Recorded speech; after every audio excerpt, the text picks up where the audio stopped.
വ്യക്തി ജീവിതത്തിൽ അത് വളരെ അനുഗ്രഹമായി തീരും എന്നുള്ളതാണ് ഇവിടെ ശൗൽ നമ്മളെ പഠിപ്പിക്കുന്നത്.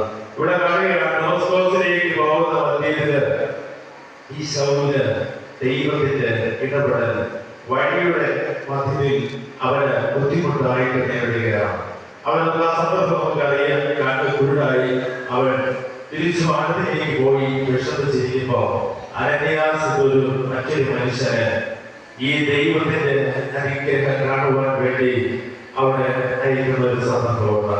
അനന്യാസ് എന്ന ഒരു മനുഷ്യന് ദൈവത്തിലേക്ക് ഈ മനുഷ്യൻ തിരിയേണ്ടതിനും ദൈവത്തിന്റെ അനുഗ്രഹം എന്തുമാത്രമാണ് ദൈവത്തിന്റെ മനുഷ്യനെ ഉപേക്ഷിക്കുവാൻ തയ്യാറല്ല, അവരുടെ മനുഷ്യനെ കൃത്യമായിട്ട് പ്രയോജനപ്പെടുത്തുന്നത് എന്ന് മനസ്സിലാക്കാൻ സാധിക്കുന്ന ഒരു അധ്യായമാണ് അപ്പോസ്തല പ്രവൃത്തി 9 രേഖപ്പെടുത്തി വെച്ചിരിക്കുന്നത്. 5-ാമത്തെ വാക്യം ഞാൻ